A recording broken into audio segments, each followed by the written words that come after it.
Hi, Erin. How are you?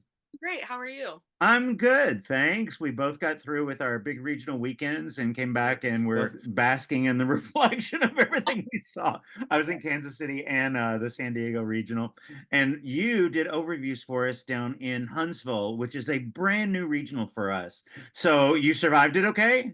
Yes. Oh, I had a ton of fun. I saw some fabulous color guard. It was a really great show. I love hearing that. I was telling you earlier, and I've been shared with most people, but when I started teaching in the early '80s, which I know is 3 ages ago, the Pensacola Regional was a huge regional, and we would travel over from Texas and go over there and meet other huge world-class color guards. And it was when that went away, there was something. It's like when the Las Vegas Regional went away. There was a cultural shift in the activity, and you felt the pole kind of move to different areas and different regions across the country. So I was thrilled to see kind of that region have representation, and I was so happy that we were able to snag you and send you down to talk to those color guards. Yeah. We it was so different for me because I've been just kind of in the Midwest for so long. I've traveled to some other regionals, but I've never been to that part of the South. So it Oh, was good. it was a lot of fun. Yeah. I'm so glad. So, usually whenever we go to these different regions, each of these regions have different identities that are shaped by kind of aesthetics and sensibilities, but also by points of development. And this particular area is kind of in this redevelopmental stage. I saw that you had 24 A's and I think 6 or 8 regional A's, and then only a couple of opens and a couple of worlds. So it was a big swim in Lake A for you, I believe. Yes. Did you catch yourself with that particular population of color guards saying, do you have a common comment? It's really common that you're saying the same thing for a lot of groups because in those points of development, there's a lot of the similar approaches and assets, but also vulnerabilities. So, what'd you catch yourself saying most of the day? Yeah, so I feel like most of the time my comments were geared more towards transitions and just keeping an eye on where you want us to be looking when you're going to pick up a new piece of equipment or going to move a prop, or I just reset my prop but I hold here for a couple of counts. So a lot of my comments were, you know, let's make sure that we all remember that those people are still on stage and all of those moments. So how can you take that transition and turn it to, not look like a transition?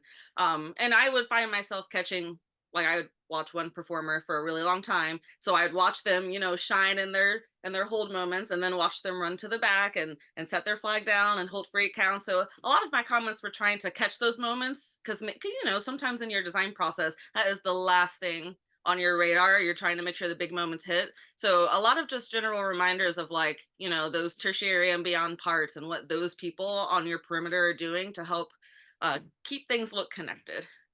That's awesome. We always say there's no marimbas to hide behind here. Yes, The yes, front sideline is the front of the stage.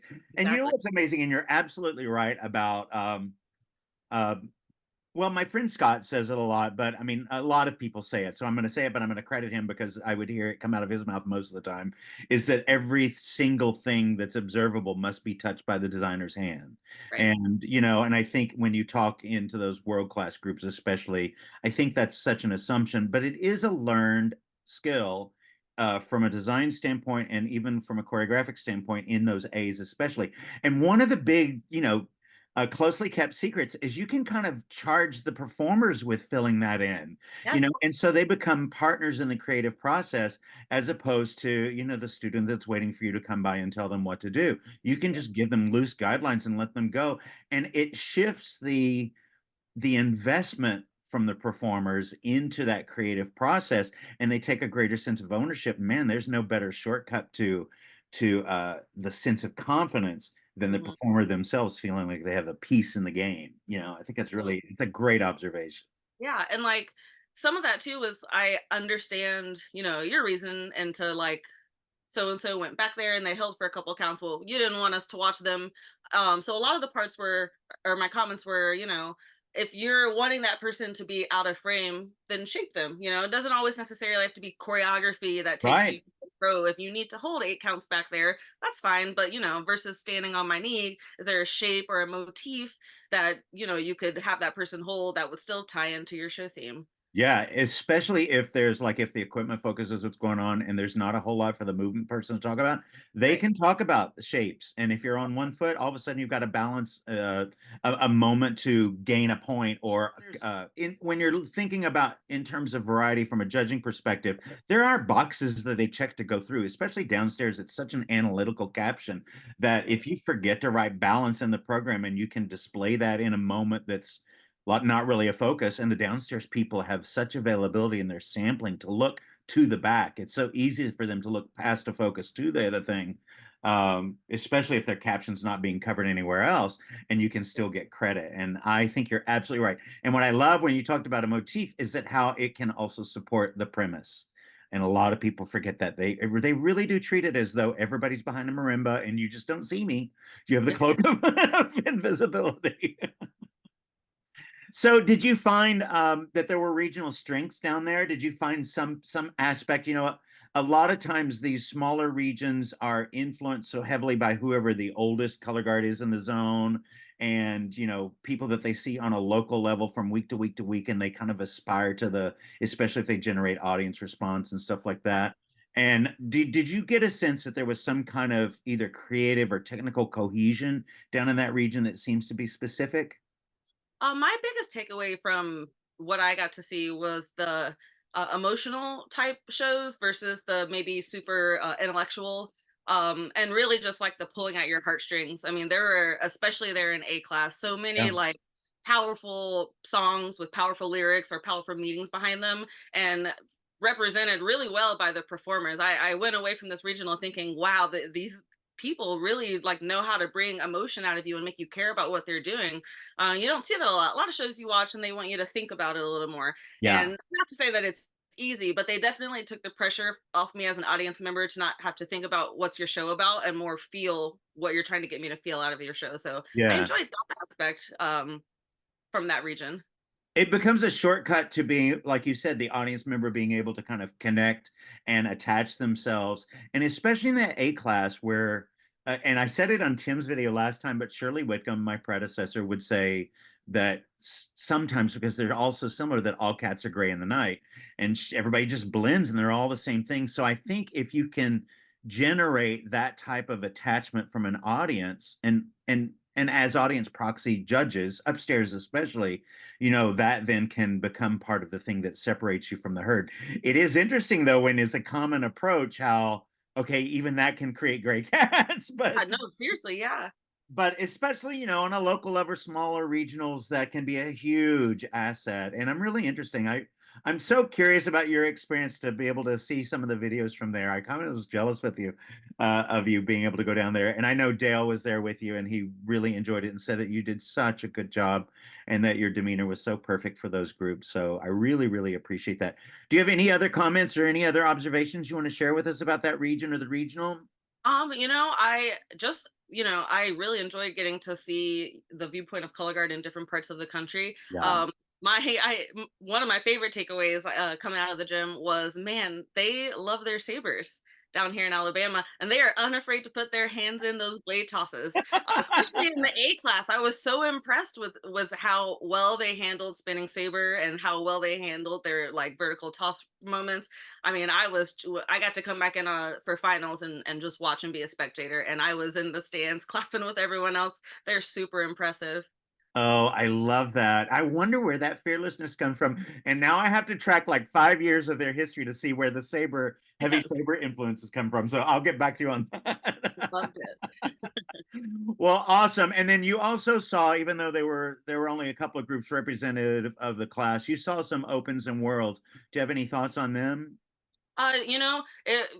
Staying in A class for so long, like we did, because of the amount of groups there, that immediate jump to open was clear through what they're asking their kids to do. Oh, that's So huge. we saw that range grow immediately with those open groups, and then once you got to World, it's like get out of here. I cannot believe Yeah. the things that those kids are being asked to do and achieving on that same level. There were things. I mean, it's early season, and especially in Sure. those higher classes, they've got a little bit more time to kind of work through and get things figured out. And I know those people will do that for those teams, but I was just impressed in terms of how the skill level grew immediately and how well all those kids were handling it. Yeah, that is it is fascinating at every single regional how it jumps so quickly now. And that used to be a kind of a blurred uh thing when you looked at the top of A into open. And I think you're right. It is becoming more clear. Whenever I have to explain this to people that aren't around, I talk in terms of professional sports, baseball, football, basketball, and how one of the things that is the difference between elementary school, high school, college, and then the pros is that they prove abilities of the performers to be able to react and see faster. And so I think, without it being a direct competitive thing where both groups are on the floor at the exact same time, uh, it is the program that has to create those moments to offer those proofs. And I think it's really fascinating how that is happening in very different ways and controlled by very different things, but how people are training and then being able to exploit their performers as the resources to be able to make these different proofs. There's one group that was one of the worlds that you saw that I've been tracking over the last couple of years. I forgot when I saw them at Or Regional when they were in open class, and I have loved watching their progression over the years and years. And they're, like you said, they're kind of fearless and they're good about taking smart evolutionary steps. And so they're on their journey to creating their legacy, over the next years also. So I think that's really exciting. I'm so thrilled you were there. Yeah, I really appreciated the opportunity. Well, yeah, like I told you, I'm getting you exposure. You turned in such good work, and you're such a great color guard citizen. And there's no reason for us not to be sharing the wealth that is Eryn Boone all over. So I'll make sure that we keep those opportunities coming and get you to be able to experience different regions and be able to carry it back to your region that has been, you know, in many ways the center of our activity over the last decade or so.